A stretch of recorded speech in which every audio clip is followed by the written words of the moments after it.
नमस्कार, स्वागत है आप सभी का मेरे चैनल आर्य अध्ययन जीके पर। तो आज हम स्टार्ट करने जा रहे हैं अपनी हिंदी साहित्य के इतिहास की क्लास में। आज हम आदिकाल से संबंधित 20 इंपॉर्टेंट क्वेश्चनों को कवर करेंगे। तो स्टार्ट करते हैं अपने आज की क्लास। हिंदी साहित्य की दीर्घकालीन गाथा को सूत्रबद्ध रूप से स्पष्ट करने का सर्वप्रथम प्रयास किसने किया? तो इस क्वेश्चन का राइट आंसर है गारशद ताशी। गारशद ताशी के लेखक का क्या नाम है? ये तो सभी को आता होगा। इस्तवार लिपियोत्तर इंडोई हिंदुस्तानी। इस्तवार दे ला लिपियोत्तर इंडोई हिंदुस्तानी ग्रंथ किस भाषा में लिखा गया? तो फ्रेंच भाषा में।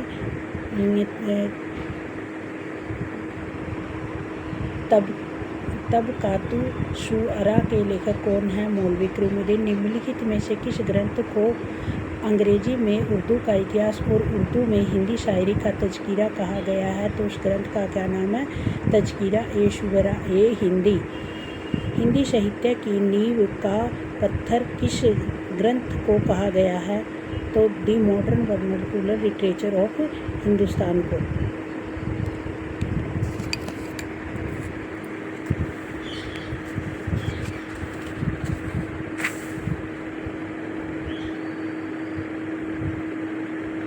हिंदी साहित्य का प्रथम इतिहास ग्रंथ माना गया है the modern vernacular literature of Hindustan, जो कि ग्रेशन के द्वारा लिखा गया है। हिंदी कवियों का प्रथम वृत्त संग्रह कौन है?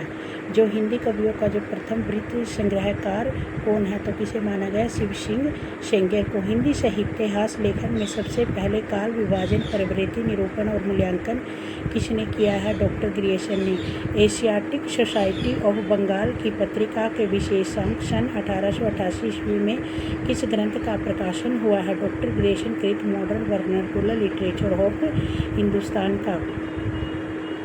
The modern vernacular literature of Hindustan को हिंदी का प्रथम साहित्यहासिक ग्रंथ किसने माना है? तो किसने माना है? डॉक्टर किशोरीलाल गुप्त ने। डॉक्टर किशोरीलाल गुप्त ने। हिंदी साहित्य के इतिहास का प्रस्थान बिंदु किसे कहा गया? जो हिंदी साहित्य के इतिहास का प्रस्थान बिंदु किस ग्रंथ को माना गया? शिव सिंह सरोज को।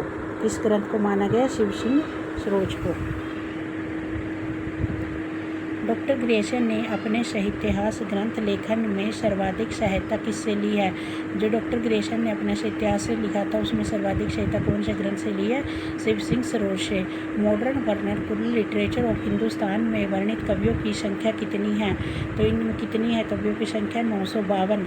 हिंदी के विधेयवादी साहित्यास के आदम प्रवर्तक शुक्ल नहीं प्रवृत्त ग्रियर्सन ने। यह कथन किसने कहा? किसने कहा यह कथन? प्रोफेसर नलिन विमोचन शर्मा ने। दी modern vernacular literature of Hindustan Hindi के अध्येताओं की दृष्टि का केंद्र बिंदु नहीं बन सका। क्यों नहीं बन सका? क्योंकि इसमें वह अंग्रेजी भाषा में लिखा था। कौन सी भाषा में लिखा था? अंग्रेजी भाषा में। मिश्र बंधुओं में कौन सा नाम सम्मिलित नहीं है? जो मिश्र बंधु है तीन भाई है और इन तीनों भाइयों के क्या क्या नाम है? श्याम बिहारी, सुखदेव बिहारी, गणेश बिहारी। तो कृष्ण बिहारी इनसे संबंधित नहीं है। मिश्र बंधु विनोद में हिंदी साहित्य के इतिहास को कितने कालों में विभाजित किया गया है? तो कितने कालों में विभाजित किया गया है? 5। हिंदी नवरत्न के लेखक है। हिंदी नवरत्न के लेखक मिश्र बंधु है। पादरी F.A. के द्वारा लिखा गया हिंदी साहित्यास ग्रंथ किस नाम से प्रकाशित है? जो पादरी F.E. के द्वारा लिखा गया हिंदी साहित्यास ग्रंथ है वो किस नाम से प्रकाशित है? इस ग्रंथ का नाम है आ हिस्ट्री ऑफ हिंदी लिटरेचर। आज की क्लास को यहीं पर समाप्त करते हैं। कल की क्लास में करेंगे 20 और क्वेश्चन। धन्यवाद। चैनल को शेयर, सब्सक्राइब, लाइक और कमेंट अवश्य करें।